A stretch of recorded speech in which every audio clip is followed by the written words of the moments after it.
Après 2 mois de suspension des cours, l'école reprend ses droits dans le district d'Abidjan.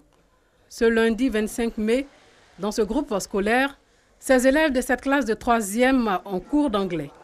Leçon du jour, les pandémies. Et pour coller à l'actualité, on étudie le coronavirus.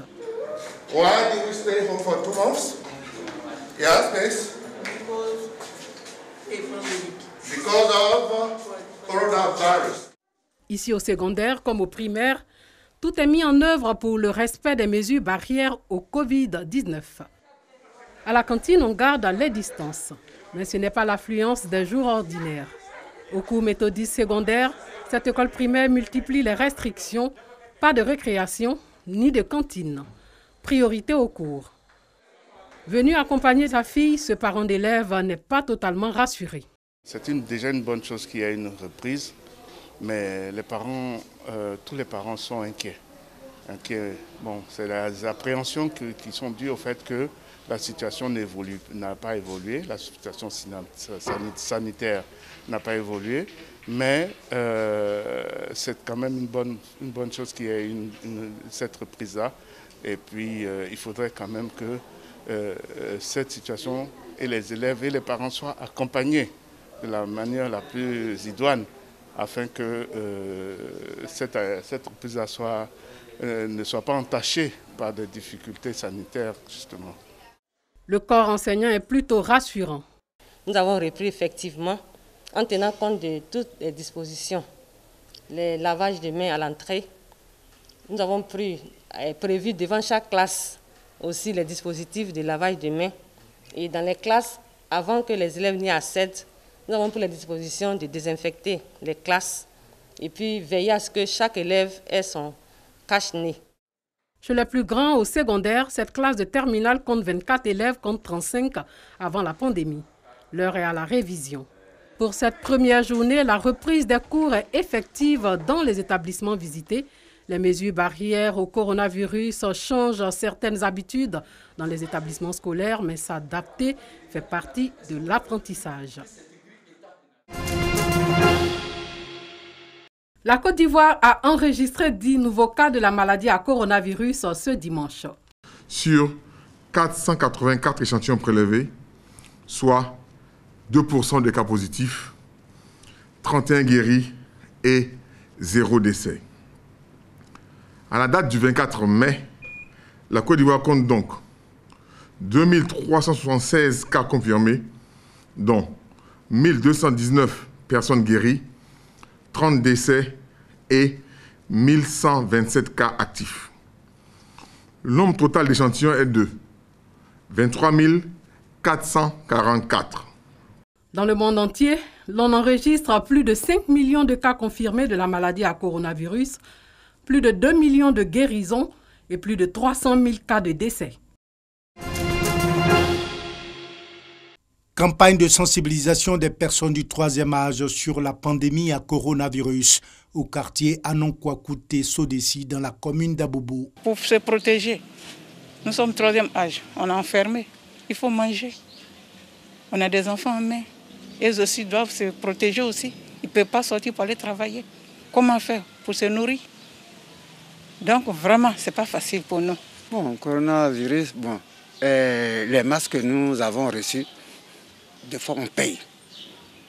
On dit qu'on donne aux gens. Et nous, on n'a pas eu. Aujourd'hui, les gens des ONG nous ont donné aussi.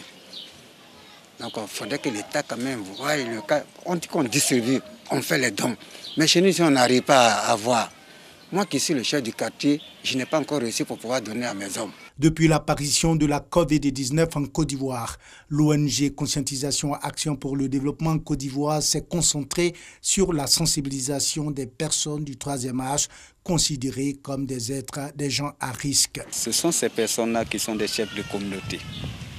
En tant que chef de communauté, je pense qu'ils peuvent être des relais au niveau de la communauté et par conséquent, nous leur disons, au-delà des mesures barrières qu'ils prennent, il faudrait qu'ils fassent le relais au niveau des communautés pour que notre message puisse aller le plus loin possible. L'ONG Conscientisation Action pour le développement en Côte d'Ivoire dit avoir sensibilisé 32 communautés de personnes du troisième âge depuis le début de la crise sanitaire.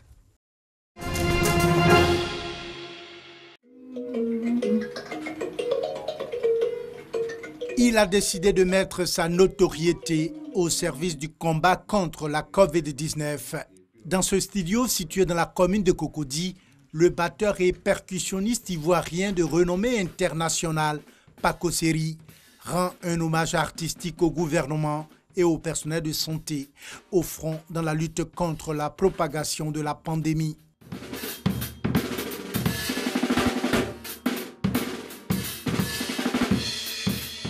Une demi-heure de prestation clôturée par un message de gratitude à l'égard des autorités ivoiriennes, du corps médical et de tous ceux qui travaillent au quotidien pour contrer la pandémie de la Covid-19 en Côte d'Ivoire. Je voulais en tout cas remercier encore l'État, le gouvernement qui se mobilise vraiment pour que les choses soient bien et pour qu'on soit tranquille pour le futur des enfants, nos enfants du futur.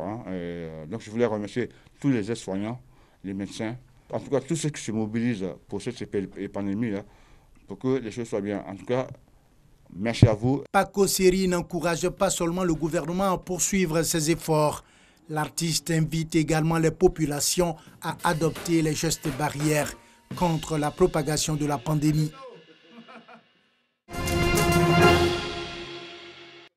Ce sont au total 1317 kg de médicaments de qualité inférieure et falsifiés qui ont été saisis par la cellule antidrogue de la gendarmerie de Mans dans la nuit du 22 au 23 mai 2020 à Danané. Et cela suite à une information anonyme faisant état de ce qu'un véhicule en provenance de la frontière Côte d'Ivoire-Guinée transporterait des médicaments frauduleux. Nous avons monté une opération de filature et nous avons eu à intercepter ce véhicule dans la zone de Danané, plus précisément dans le quartier Mazette, devant la Tannerie, à 1h, 2h du matin.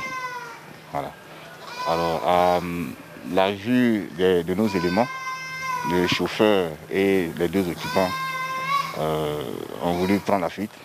Bon, malheureusement, le chauffeur, on a pu l'intercepter. Les deux autres éléments ont pu prendre la fuite. Interrogé, le chauffeur affirme que ces colis appartiennent à des femmes qui ne sont pas montées dans le véhicule. Il était censé les déposer à Mapleu, où d'autres personnes devraient les récupérer pour leur destination finale Bangolo. Il soutient en outre ignorer la nature des colis car il n'a pas assisté au chargement.